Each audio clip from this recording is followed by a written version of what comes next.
이번 시간에는 우리나라의 건강보험에 대해서 간단하게 살펴보도록 하겠습니다. 우리나라의 건강보험은 일단 국민의 질병, 부상에 대한 예방, 진단, 치료, 재활과 출산, 사망 및 건강 증진에 대한 보험급여를 실시함으로써 어떻게 해요? 국민 보건 향상과 사회보장 증진에 이바지함을 목적으로 하는 사회보장 제도의 하나로서 이루어졌겠죠. 이러한 건강보험은 언제 만들어지죠? 우리나라에서는 독일에서는 건강보험이 1883년에 가장 먼저 만들어지지만 우리나라에서는 1963년에 산재가 먼저 만들어지고 그 다음에 1963년 12월에 건강보험이 만들어진다라고 보시면 될 것 같습니다.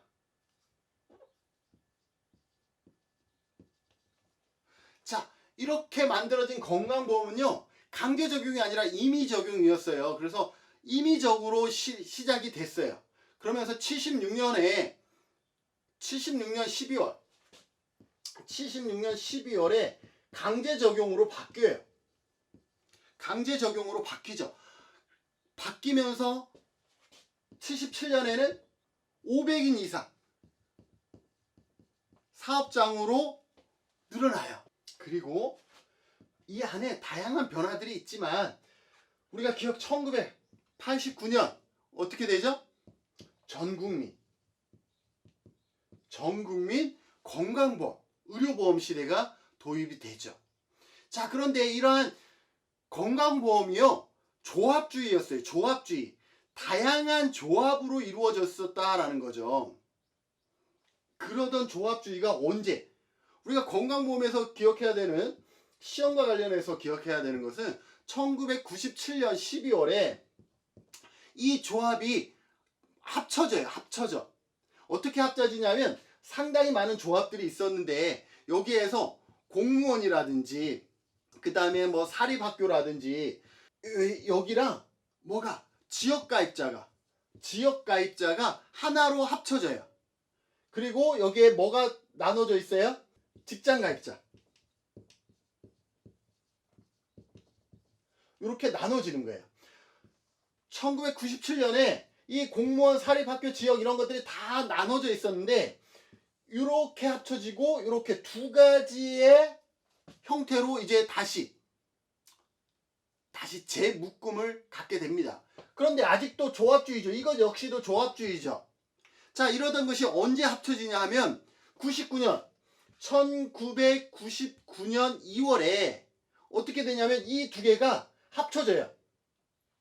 이렇게 여기에다가 이렇게 나눠졌다가 1999년 2월에 이게 다시 완전히 합체가 됩니다. 합체가 됐는데 여기에서도 뭐가 문제냐 하면 재정은 분리가 돼 있었어. 이때 합체가 됐는데 재정은 분리가 돼 있었다라는 거죠. 자, 그런데 언제 완전히 합체되냐면 2003년 7월에 모든 이게 완전히 통합주의로 바뀐다라는 거예요. 통합주의로. 뭐까지? 재정까지도 통합이 됩니다. 자, 그래서 건강보험 하면 이 체계를 여러분들이 기억하셔야 돼요. 1989년에 63년에 만들어지고 89년에 전국민 건강보험이 도입되고 97년에 일부 통합이 됩니다. 공무원, 사립학교, 뭐 지역가입자들이 이렇게 통합이 되고 직장과는 이렇게 나눠져 있었어요. 재정과 행정기구가 나눠져 있었다라는 거죠. 그런데 99년에 뭐예요? 행정기구가 통합이 됩니다. 재정은 따로 쓰는 거예요. 직장에서 아프면 직장에서 돈을 걷어들이고 직장에 돈을 쓰는 재정은 따로 관리 운영이 됐다라는 거죠. 그런데 2003년에 뭐예요? 행정과 재정이 완전히 통합되면서 우리나라의 건강보험이 조합주의 방식에서 통합주의 방식으로 전환이 된다라고 보시면 될 것 같습니다. 자, 여기에서 이제 간단한 용어들을 볼까요? 근로자는 어떤 사람이에요? 직종과 상관없이 어떤 근로의 대가로 보수를 받고 있는 사람이면 근로자겠죠. 사용자는 누구예요? 사용자는 그 근로자를 관리 운영하고 있는 그런 어떤 사람이겠죠. 그리고 사업장은 그 기관이 될 것이고요. 그런 용어들을 여러분들이 좀 보시고, 자, 가입 대상자는 어떤 사람이에요? 가입 대상자. 국내에 거주하고 있는 모든 사람은 가입 대상자입니다. 그런데 의료급여법에 의해서 의료급여를 받는 사람들은 뭐예요? 가입 대상자가 아니다라는 거예요. 교수님, 의료급여법이 뭐예요? 우리 공공부조에 보면 국민기초생활보장법, 의료급여, 긴급생계지원, 기초연금, 장애인연금 이렇게 공공부조 있잖아요. 여기에 보면 의료급여가 있잖아요. 여기에 의료급여는 어떤 거예요? 네, 생활보호 대상자인 분들. 그분들은 뭐예요? 건강보험료를 내지 않고 의료급여 혜택을 받는 거예요. 우리가 건강보험 대상자가 병원에 가면 자부담이 20% 있지만 이 의료급여 분들이 병원에 가면 본인 부담금이 거의 면제가 되잖아요. 병원비가 거의 안 나오잖아. 그런 분들을 얘기하는 거예요. 그런 분들은 뭐예요? 건강보험 적용 대상자가 아니에요. 그렇기 때문에 건강보험료를 내지 않으면서 의료급여 혜택을 보는 거죠. 자, 그리고 더불어서 독립유공자라든지 의사상자라든지 의료원 일을 하다가 다치거나 사망하신 분들이라든지 이러한 분들은 뭐예요? 건강보험에 가입 제외 대상자인 거예요. 왜? 그들은 여기에 가입하지 않아도 의료급여에 의해서 뭘 받아요? 의료비 지원을 받고 있기 때문에 그렇다라고 보시면 될 것 같습니다. 그런데 직장 가입자는 어때요? 직장에 다니면 건강보험료 내야 되겠죠? 우리나라는 60시간 이상, 주 15시간, 월 60시간 이상 일하면 건강보험료를 반드시 납입하게 돼 있고요. 그 시간 미만이라도 생계를 목적으로 일을 하고 있다라는 것을 증명을 하면 4대 보험, 5대 보험 가입 대상자다라고 보시면 될 것 같습니다. 이 직장 가입자를 제외한 나머지 분들은 뭐가 되겠어요? 지역 가입자가 되는 것이겠죠. 이 지역 가입자는 어떤 분들이에요? 직장 가입자와 그 피부양자를 제외한 나머지 분들을 지역 가입자라고 얘기를 할 수가 있겠죠. 이 지역 가입자는 가구 단위로 이루어지겠죠. 자, 급여의 종류에는 어떤 게 있을까요? 급여의 종류에는 요양급여가 있겠죠. 요양급여는 어떤 걸 얘기해요? 우리가 가입자나 피부양자가 질병이나 부상이나 출산 등에 의해서 요양기관, 병원에서 실시하는 의료 서비스를 받을 수가 있잖아요. 그래서 진찰이라든지 검사라든지 처치라든지 수술이라든지 입원이라든지 이러한 것들을 뭐라 그래요? 요양급여다라고 보시면 되겠죠. 자, 그러면 요양기관은 어떤 거예요? 요양기관은 의료법에 의한 의료기관, 그 다음에 약사법에 의한 약국, 지역보건법에 의한 보건소, 그죠? 또 보건진료소, 이러한 곳들이 의료기관에 해당될 것이고요. 요양비가 있는데요. 요양비는 가입자나 피부양자가 보건복지부령으로 정하는 긴급하거나 그 밖에 부득이한 사유로 요양기관과 비슷한 기능을 하고 있는 기관으로부터 보건복지부령으로 정하는 기관에서 질병, 부상, 출산 등에 대하여 요양을 받거나 요양기관이 아닌 장소에서 출산한 경우에, 보통 이러한 출산할 때요, 출산한 경우에 그 요양급여에 상당하는 금액을 지급하는 현금급여를 말한다 라고 보시면 될 것 같습니다. 자, 건강검진 있죠. 건강검진은 가입자와 피부양자에 대한 질병의 조기 발견과 그에 따른 요양급여를 실시하기 위해서 이루어지고 있는 현물급여죠. 이 의료 서비스는 현물급여라고 보시면 될 것 같아요. 그래서 일반인들은 어떻게 하고 있어요? 2년에 한 번씩 홀수년엔 홀수년생, 짝수년엔 짝수년생 이렇게 받고 있잖아요. 더욱이 직장가입자도 마찬가지죠. 사무직에 있는 직장가입자는 2년에 한 번씩이고 실무직에 있는 분들은 1년에 한 번씩 뭐예요? 직장가입자도 뭘 하고 있어요? 건강검진을 받고 있잖아요. 그리고 생애 전환기 건강검진이라 그래서 40세와 60세, 60대죠. 60세가 아니라 그때 뭘 하고 있어요? 생애 전환기 건강검진을 또 받고 있는 거죠. 또 부가급여라는 게 있어요. 부가급여는 뭐냐 하면 임신이나 출산 했을 때 진료비로 이용권이 발급이 되고 있어요. 임신, 출산한 가입자 또는 피부양자가 그 대상이 되죠. 비용 결제는 임신과 출산에 관련된 진료에 관한 비용에 해당되고 출산일로부터 1년이 되는 날까지 뭘 사용할 수 있냐면 발급되어진 이용권으로 진료비 결제를 할 수가 있습니다.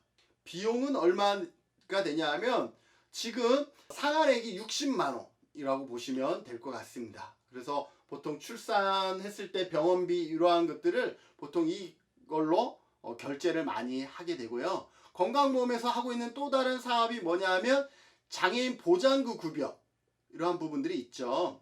장애인 보장구에 대한 급여는 장애인에 대한 특례로 장애인복지법에 의해 등록된 장애인 가입자 및 피부양자가 구입한 보장구에 대해서 지원하는 현금 급여를 말한다라고 보시면 될 것 같습니다.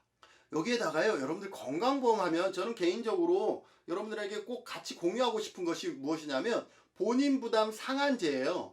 본인이 연간 부담하고 있는 본인 부담금의 총액이 대통령령으로 정하는 금액보다 많으면, 초과한 경우에는 공단은 그 금액을, 초과 금액을 어떻게 해요?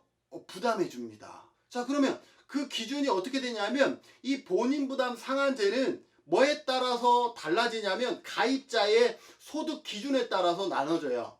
1분위에서부터 10분위까지 나눠지는데 가장 생활 수준이 낮은 1분위 같은 경우는 연간 의료 비용이 125만 원을 초과하면 초과한 전액을 다시 돌려주고요.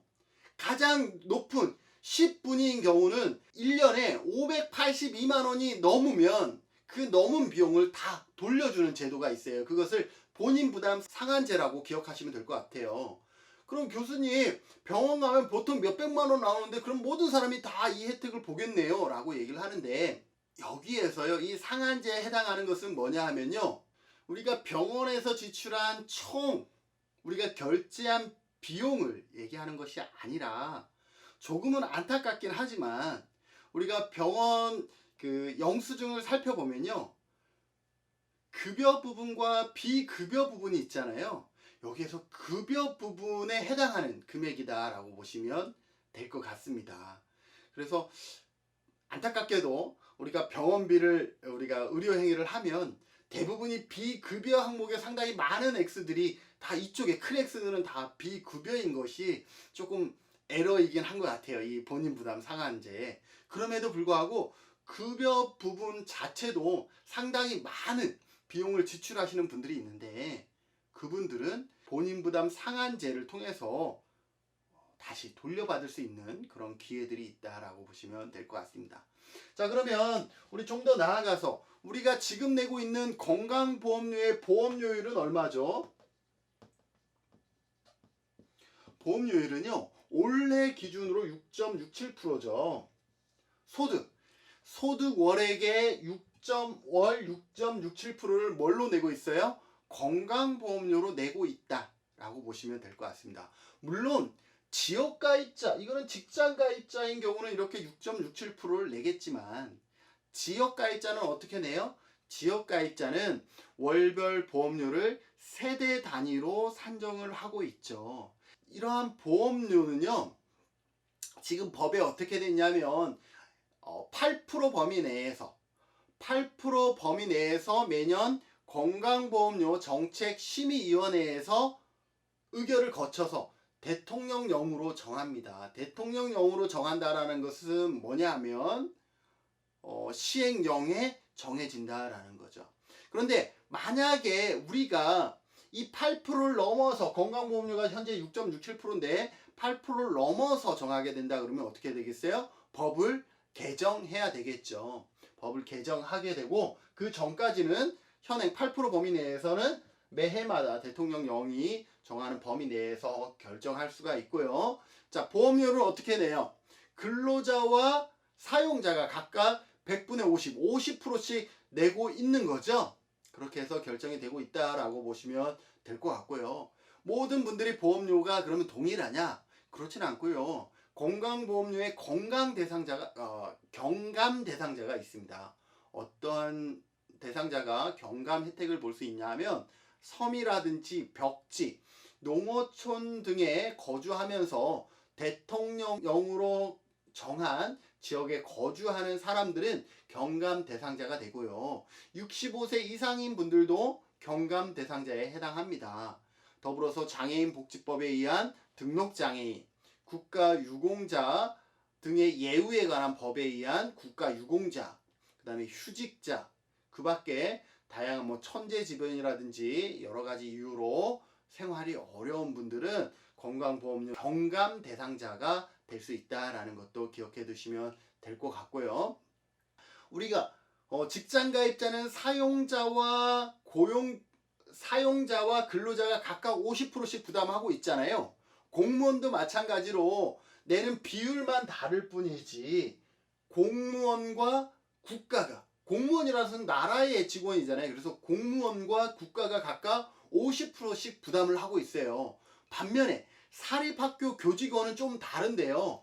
교직원이 50%를 내고 있고 국가가 20%, 사립학교가 30%를 내고 있어요. 조금 다르죠. 그래서 이 사립학교 교직원은 뭐 교직원 입장에서야 50% 내니까 상관이 없지만 국가는 20%, 사립학교가 30%를 부담하고 있다는 것이 조금 차이가 있겠네요. 자, 이러한 보험료는 누가 납부하고 있어요? 일반적으로 우리 근로자가 납부하는 게 아니라 사용자가 납부하고 있는 거죠. 그래서 사용자가 납부하고 있다라고 보시면 될 것 같고요. 자, 재정은 어떻게 이루어지느냐?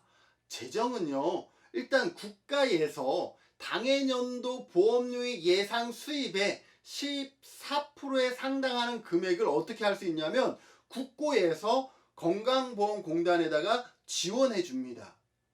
그리고 6%에 해당하는 것은 뭐냐 하면요, 국민건강증진기금이 있어요. 건강증진기금이 있는데 여기에서 6% 범위 내에서 또 자금을 어떻게 지원받아요.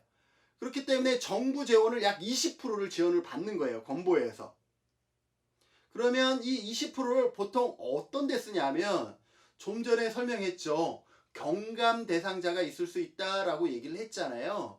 그렇게 해서 이 보험료 경감 대상자라든지 그리고 가입자와 피부양자 중에서 65세 이상 노인에 대한 보험급여, 이러한 부분들이 우리가 감액되거나 지원될 필요가 있잖아요. 그래서 이렇게 국가에서 14%, 그 다음에 기금에서 6% 된 것은 이러한 경감 대상자나 이러한 분들을 위해서 사용되어진다라고 보시면 될 것 같습니다.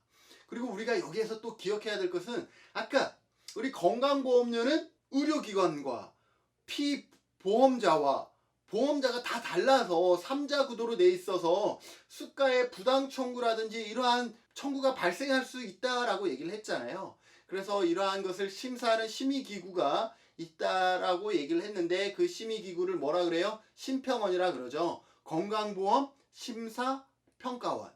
건강보험 심사평가원에서는 어떤 일들을 하죠? 요양급여 비용이 적절한지, 적절하게 잘 책정이 됐고 과다 진료를 하지 않았으며 적정하게 잘 지출하고 사용되어졌는지, 이러한 부분들을 총괄해서 본다라고 보시면 될 것 같습니다. 그래서 여러분들이 급여 비용이 좀 뭐 이상하다 그러면 어디에다가 심사평가, 건강보험 심사평가원에다가 여러분들이 민원을 제기하면 거기에서 해결할 수가 있죠. 이 건강보험은 권리구제가 있는데 어떻게 하냐면 이의신청, 이의신청이 있고요. 그 다음에 심판청구가 있고, 그 다음에 행정소송이 있습니다. 이의신청은 어디에다 하냐면 건보에다, 건강보험공단에다가 의의신청을 하는 거예요. 그런데 이 의의신청을 했는데 그럼에도 불구하고 내가 억울한 거야. 그럼 어디에다가 심판 청구를 할 수 있는데 이거는 어디? 보건복지부. 보건복지부에 건강보험분쟁조정위원회라는 것이 있어요. 그래서 보건복지부에 여기 어디? 건강보험공단에다가 해서 그럼에도 불구하고 해결되지 않고 내 안에 억울함이 있다. 그러면 심판 청구를 하게 되는데 심판 청구는 어디다? 보건복지부. 보건복지부 안에 건강보험분쟁조정위원회가 있는데 거기에다가 할 수 있고요. 그럼에도 불구하고 해결되지 않으면 행정소송을 할 수 있죠. 소송이라는 단어가 들어가면 어디에다가 하는 거예요? 그래요. 법원에다가 하는 거죠. 법원에다가. 그죠? 법원에다가. 행정기구에다가 하는 것이고 행정소송은 법원에다가 하는 것이다 라고 보시면 될 것 같습니다. 이제 마지막 하나만 더 하고 마칠게요. 이 건강보험에서 여러 가지 벌금이라든지 과태료라든지 이런 게 있을 건데 가장 큰 벌금은 뭐에 해당될까요?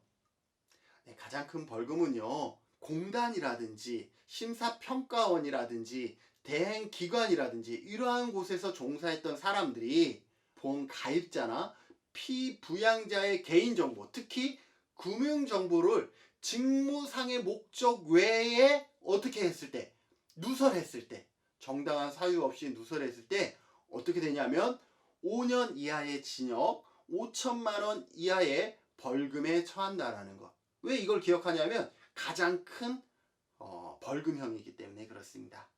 그래서 가장 큰 벌금이 뭐에 해당되는 거예요? 개인정보, 특히 개인 금융정보를 누설했을 때 가장 큰 법을 어기는 것이 된다라는 것을 여러분들이 기억하셔서 나의 정보가 중요하듯이 내가 관리하고 있는 이용자의 개인정보가 중요하다라는 것을 여러분들이 잘 기억해 두셔서 여러분들이 이러한 개인정보를 누설하는 당사자가 되지 않도록 하시면 좋을 것 같습니다. 오늘 강의는 여기서 마치도록 하겠습니다. 수고하셨습니다.